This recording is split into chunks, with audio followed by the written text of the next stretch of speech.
Hello and welcome to BrixFix. I am your host Brix, here today with a LEGO Star Wars set. Today we have set number 75379, R2-D2. I think this is pretty awesome. The set contains 1,050 pieces, is a 10 plus age rating, and is priced at $99.99 in the US or $129.99 its Canadian equivalent. Very sizable R2-D2 here at 26.2 centimeters or 10.3 inches in height, and this box art is incredible. The backside shows him at the beginning of A New Hope when he was interacting with Princess Leia before getting into the escape pod to blast down to Tatooine, where I think the front of the box art shows him after he is separated from C-3PO. If you like LEGO set reviews, please consider subscribing to the channel. I put out new videos each and every week, and your support goes a really long way in helping the channel to grow so I can put out more videos for you. It's a symbiotic relationship, and you gotta like that. For now, let's get this built out here on the table and give you a closer look. You not only get the LEGO R2-D2 model, you get this amazing little plaque showing some in-universe information about the astromech droid, as well as a minifig-sized, minifig-scale R2-D2. He can go right there on the plaque and come off if you'd prefer. This plaque is amazing, and one thing I really love about it, it's a print, not a sticker.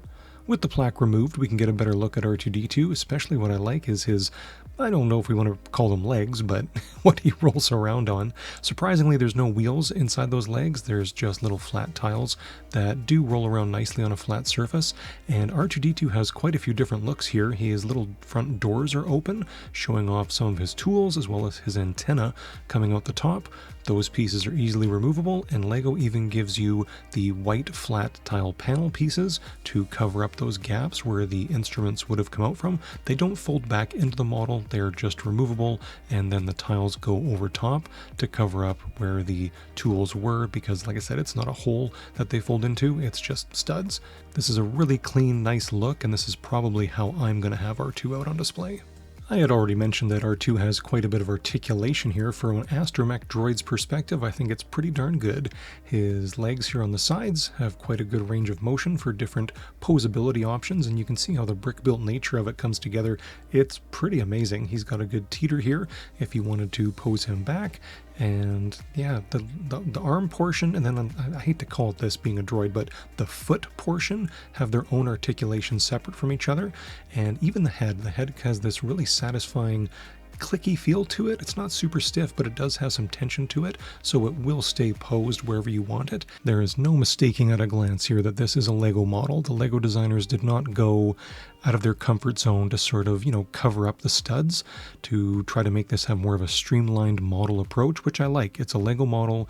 Everybody should know it's a LEGO model at a glance, and keeping some studs visible, I think, was a good choice. His dome here is just wonderful. Most of the design that you're seeing on the paneled pieces are stickers. There are a few stickers in this set, but that top dome there in blue, that actually is a printed piece, which I really appreciated. And just look at the arms here. Like, this is just all these unnecessary little added pieces just to show greebling and to show like the suggestion of a piston. Like, I just think that is so interesting how it all came together. It was a really fun build. It didn't take too long, even though it's over 1,000 pieces, and it all came together really nice. I love these LEGO whip pieces here. This is like the Indiana Jones brown colored whip that they use here just to show cabling going from one part of his term here of a foot, but his foot rotator piece, how it attaches there with a cabling structure, like I said, done with those LEGO whips. I think that was awesome.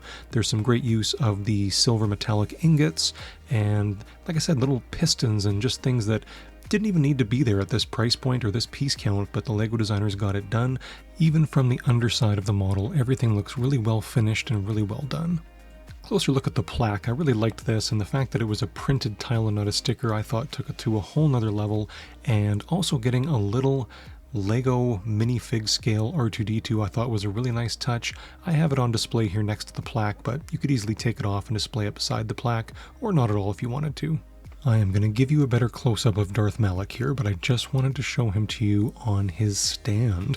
Much like the R2-D2 information sign, the plaque, this is a printed piece, and it is done with such care. The printing on that tile is fantastic, and it's so cool just to give this figure its own little place to sort of be displayed on. Here he is up close. I'm not sure you want to get close to this guy. This is Darth Malak, and who does he look like a menace? This minifigure is fantastic. Darth Malak is something I thought we'd never see in minifigure form. I wouldn't say he's obscure, but he first saw his appearance in the Knights of the Old Republic video game and then the comic book series, and not related to the R2-D2 in any way, just a special little throw in here that the LEGO designers gave us.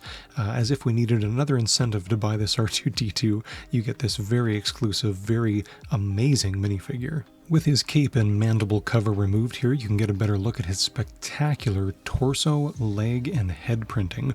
Really well done, perfect printing here. Very impressed with the level of detail.